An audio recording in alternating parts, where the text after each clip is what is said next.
खारघरमधील दुहेरी हत्येची घटना ताजी असतानाच कोपरखैरण्यात पतीनं आपल्या पत्नीचा निर्घृण खून केला आहे। कोपरखैरणे सेक्टर 19 मध्ये पतीनं पत्नीची हत्या करून स्वतःवर वार केले। गणेश शिरसाटनं चारित्र्याचा संशय घेत पत्नी गौरीवर चाकूनं वार केले। यात पत्नीचा मृत्यू झाला।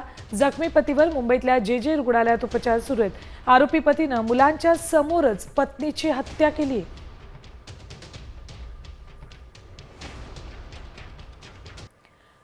खारघरमधील दुहेरी हत्येची घटना ताजी असतानाच कोपरखैरण्यात पतीनं आपल्या पत्नीचा निर्घृण खून केला आहे।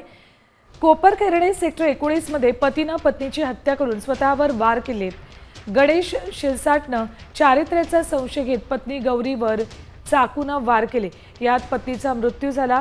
जखमी पतीवर मुंबईतल्या जे. रुग्णालयात उपचार सुरू आहेत। आरोपी पतीनं मुलांच्या समोरच पत्नीची हत्या केली।